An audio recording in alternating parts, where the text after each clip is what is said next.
మనం ఎన్నో పనులు మానుకొని ఇక్కడికి వచ్చి ఎందుకు కూర్చుంటున్నామంటే దీంట్లో ఉండే మహిమలు ఏమిటి అని ఒకసారి మనం గమనిద్దాము. అందరూ దండం పెట్టుకొని చెప్పండి. హితేన సర్వలోకేన వైష్ణవే యజ్ఞకర్మణి అత్ర యజ్ఞకర్మ నిర్విఘ్నేన సమాపయ. మీకు గుర్తుందో లేదో ఈ శ్లోకం నిన్న చెప్పించాము, మొన్న చెప్పించాము. అయితే ఆ శ్లోక భావం కూడా చెప్పారు. అయితే నిన్న చెప్పిన భావం ఈరోజు చెప్పడం అవసరం లేదు. ఈరోజు ఇంకో శ్లోక భావం తెలుసుకుందాం. స్వామి సర్వ జగన్నాథ. ఈ జగత్తుకు మొత్తం స్వామియే ఆధారం. స్వామి ఆరాధన వల్లనే తరింపబడతాం. స్వామి ఇచ్చిన జన్మనే స్వామి సేవకే అంకితం కావాలి. స్వామి సర్వ జగన్నాథ శ్రీభూనాథ దయానిధి. వెంకటేశ్వర స్వామి గుడిలో అయితే శ్రీ భూ, శ్రీ అంటే లక్ష్మీదేవి, భూ అంటే గోదాదేవి. కానీ ఇక్కడ సీతానాథ దయానిధి. సీతాదేవిని దయతో స్వీకరించిన స్వామి సీతానాథుడుగా ఉంటాడట రామచంద్ర స్వామి. సీతానాథ దయానిధి. ఆ దయానిధుణ్ణి ఎలా ఆరాధన చేయాలి? దీనాపన మయానిధ. ఆ దేవుడే కానీ భూమిసుడితే తీసుకుంటాడేమో కానీ అది రావణాసుడి ఆరాధన, రాక్షస ఆరాధన.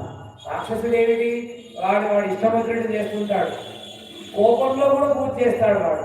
ఏంటిది? మంచి జరగాలి. మంచిని మంచిగా చేసే ఆలోచన ఉండదు, చేయాలనే ఆలోచననే ఉంది. కానీ మన ఆరాధన అలా ఉండదన్నమాట. దీనాపన మయాదేవ. భగవంతుని వేడుకునేటప్పుడు దీనంగా ఉంటారు.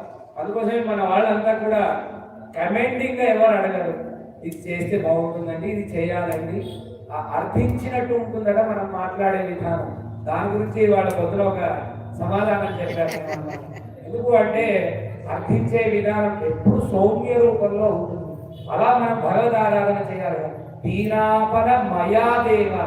మా దేవుడివి నువ్వు, మా దేవుడిని మేము ఎలా ఆరాధించుకోవాలి? సర్వ పాప హర ప్రభు. ఎందుకు ఇక్కడ ఎన్నో పనులు వదిలికొట్టుకుని ఇక్కడ ఎందుకు కూర్చున్నాం? ఇక్కడ కూర్చున్నవాడు సామాన్యులు కాదు, పెద్ద పెద్ద ఇల్లు ఉన్నవాడు, బాగా సంపద ఉన్నవాడు. కానీ ఈ 5 రోజులు అవి పక్కకి పెట్టాము. ఎందుకంటే స్వామివారి ఇచ్చినవి కాబట్టి అవి మన దగ్గరకు వచ్చాయి. వాటిని కాపాడుకోవాలి.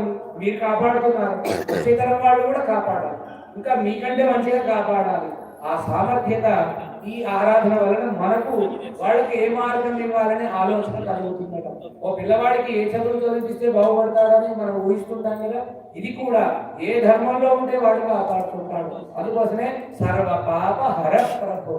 స్వామి కొత్త పాపములు చేయనివ్వకుండా ఒకసారి నేను నా మనసులోకి వచ్చి మమ్మల్ందరినీ కాపాడవయ్యా అని ఒక విజ్ఞాపన. మై అనుగ్రహ భావేన. దేనికి? బ్రహ్మోత్సవం మనందరికి అనుగ్రహం ఇవ్వడానికి. మై అనుగ్రహ భావేన కుంభేస్మిన్. ఈ కుంభంలో బింబేస్మిన్ విగ్రహంలో, గర్భాలయంలో మూల విరాట్ విగ్రహంగా, అగ్నిలో, ఇక్కడ వలయంలో అంటే చక్రాబ్ద మండలం అనే వలయంలో స్వాగతం భగవన్ అద్య. పరమాత్మని నేను ఎలా పిలవాలి? స్వామి 2 చేతులు పట్టుకొని ఒదిగి మా గుళ్ళకి రండి, మా ఆలయంలోకి రండి, మా యజ్ఞంలోకి రండి అని మనం పిలుస్తున్నాం. అదే బయట వాళ్ళనైతే ఇక్కడ రావయ్యా అంటే ఆయన వచ్చేస్తాడు. ఎందుకంటే పెద్దవాళ్ళు కాబట్టి పిల్లలు వస్తూ ఉంటారు. కానీ భగవంతుని అలా పిలవడానికి లేదు. స్వామి మా యజ్ఞానికి మీరు రండి. మై స్వాగతం భగవన్ అద్య అంటే భగవంతుడిని ఈ వేళ మనం పిలవాలి అంటే ఇలా 2 చేతులతో పట్టుకొని ఇదే ఒక పుష్పం, వేరే పుష్పాలు అవసరం లేదంట. ఇది పుష్పాంజలి అంటారనమాట.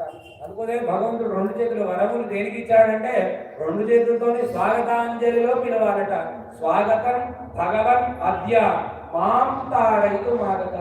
చదివేది అయ్యగారే, కానీ అయ్యగారిని రక్షించాడట. మాం తారయితు, అందరినీ తరింపజేసిన తర్వాత అయ్యగారిని చేస్తారట.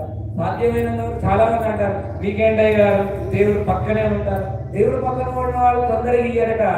దేవుడి పక్కన ఉండే వాళ్ళు ఇంతమందిని తరింపజేసిన తర్వాత అప్పుడు నువ్వు అందరికీ స్వార్థంగా ఇచ్చావా, నిస్వార్థంగా ఇచ్చావా?